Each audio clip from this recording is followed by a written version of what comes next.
আসসালামু আলাইকুম। Hope you guys are doing great. Spoken English school কোর্সের আজকের লেসনে আমি আপনাদের সাথে আলোচনা করব নেটিভ স্পিকার্সরা সচরাচর ইউজ করে থাকে এমন দুটি সেন্টেন্স স্ট্রাকচার নিয়ে।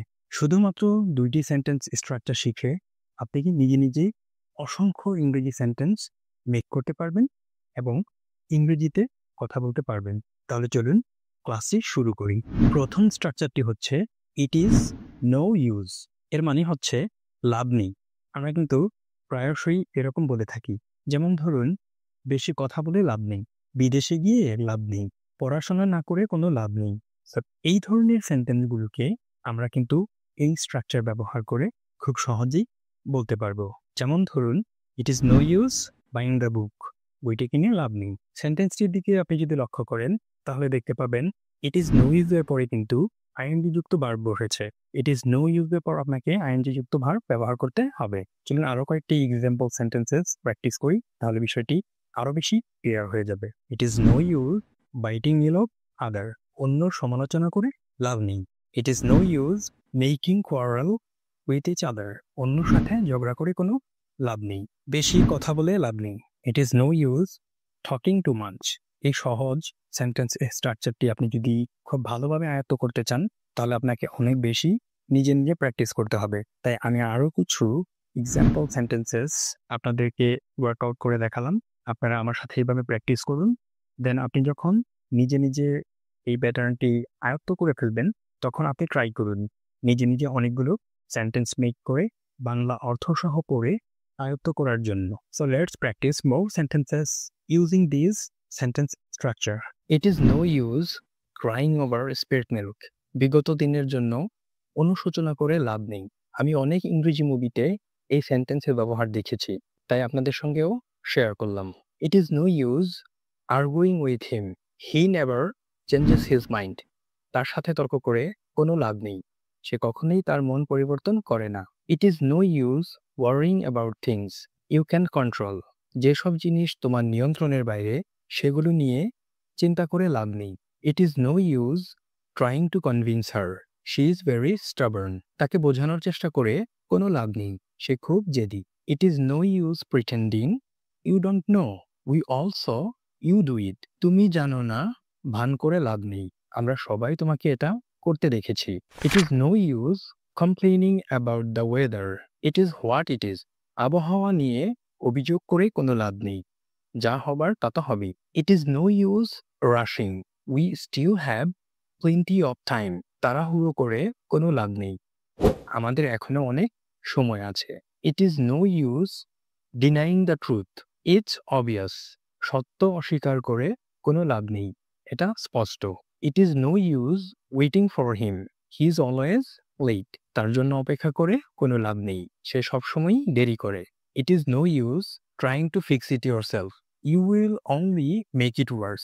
নিজেই এটা ঠিক করার চেষ্টা করে কোনো লাভ নেই, তুমি বরং এটা আরো খারাপ করবে। It is no use ignoring the problem it won't go away.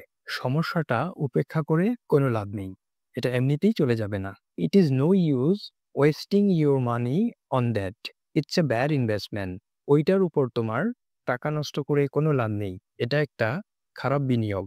It is no use doubting his words he is a trustworthy person. তার কথায় সন্দেহ করে কোনো লাভ নেই, সে একজন বিশ্বাসযোগ্য ব্যক্তি। It is no use forcing him he won't do it if he doesn't want to. তাকে এটা করতে বাধ্য করে কোনো লাভ নেই, সে যদি না চায় তাহলে করবে না। It is no use regretting your decision now you made it. এখন তোমার সিদ্ধান্ত নিয়ে অনুশোচনা করে কোনো লাভ নেই, তুমি তো এটা নিয়েই ফেলেছ। এখন আমরা শিখব দ্বিতীয় সেন্টেন্স স্ট্রাকচারটি। এই স্ট্রাকচারটিও কিন্তু নেটিভ স্পিকার্সরা অনেক ইউজ করে থাকেন। বাই দ্য ওয়ে, আমি কিন্তু এই সেন্টেন্স স্ট্রাকচারগুলো মূলত আপনাদের জন্য সংগ্রহ করেছি বিভিন্ন ইংরেজি মুভি, টিভি সিরিয়াল এবং লিসনিং করার পর আমি যখন এই স্ট্রাকচারগুলো ব্যবহার দেখেছি, সো ওইখান থেকেই কিন্তু আমি সংগ্রহ করে আপনাদের সঙ্গে শেয়ার করছি, যাতে আপনারাও খুব ভালো করে এগুলোকে আয়ত্ত করতে পারেন।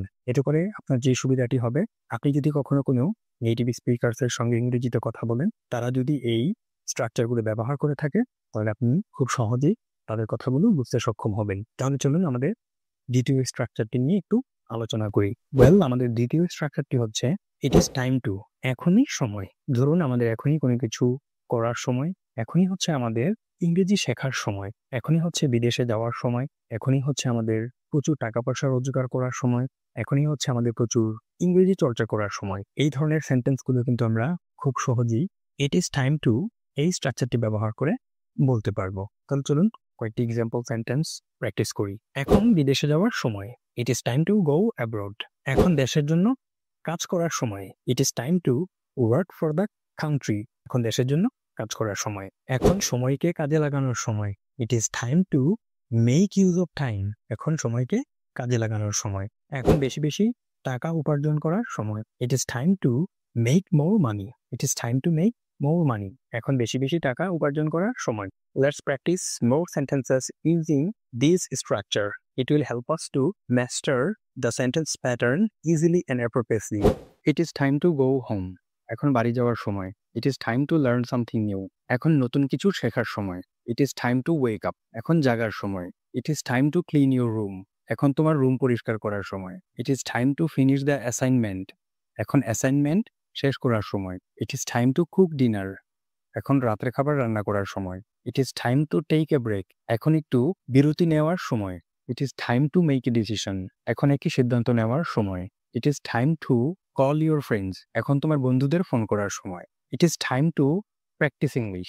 এখন ইংরেজি অনুশীলন করার সময়। It is time to plan the trip. এখন ভ্রমণ পরিকল্পনা করার সময়। It is time to visit the doctor. এখন ডাক্তার দেখানোর সময়। It is time to celebrate. এখন উদযাপন করার সময়। It is time to save money. এখন টাকা সঞ্চয় করার সময়। It is time to open the shop. এখন দোকান খোলার সময়। It is time to wear warm clothes. এখন গরম কাপড় পরার সময়। It is time to read a book. এখন একটি বই পড়ার সময়। It is time to water the plants. এখন গাছে পানি দেওয়ার সময়। It is time to check your email. এখন তোমার ইমেল চেক করার সময়। এই দুটি সেন্টেন্স স্ট্রাকচারের দিকে আমরা যদি একটু ভালো করে খেয়াল করি, আমরা কিন্তু দেখতে পাচ্ছি দুটি সেন্টেন্স স্ট্রাকচারই কিন্তু বিভার্ব দিয়ে তৈরি। সো দেখুন বিভার্ব কত ইম্পর্টেন্ট। আমি প্রথম থেকে আজকের ক্লাস পর্যন্ত আপনাদের সাথে কিন্তু বিভার্বের কথা অনেকবার বলেছি যে আপনি শুধুমাত্র বিভার্বের ব্যবহারগুলো সঠিকভাবে শিখে অনেকগুলো সেন্টেন্স প্যাটার্নস শিখতে সক্ষম হবেন, যেগুলো পরবর্তীতে আপনি রিয়েল লাইফ কনভারসেশনে ব্যবহার করতে পারবেন। তাই আপনি যদি আমার গত ক্লাসগুলো না দেখে থাকেন, তাহলে আমি আশা করব আপনি আমার গত ক্লাসগুলো ফলো করবেন, তাহলে আপনি বিভাগ সম্পর্কে বিস্তারিত জানতে পারবেন। সো আজকের ক্লাসের আলোচনা আপনার কাছে কেমন লেগেছে তা আপনি কমেন্ট সেকশনে কমেন্টের মাধ্যমে জানাতে পারেন। আপনি যদি কোনো স্পেসিফিক টপিক সম্পর্কে জানতে চান, আপনি সেটিও কমেন্ট সেকশনে আমাকে জানাতে পারেন। তাহলে আমি বুঝতে পারবো আপনি মূলত কোন জিনিসগুলো শিখতে আগ্রহী। আমি স্পোকেন ইংলিশ শেখার জন্য যা যা প্রয়োজন তার সবকিছুই আমার এই কোর্সে ফ্রিতে আপনাদের সাথে শেয়ার করব। সো আজকের ক্লাসটি আমি এখানে শেষ করছি। সকলের সুস্থতা কামনা করছি। ভালো থাকবেন। আল্লাহ হাফেজ।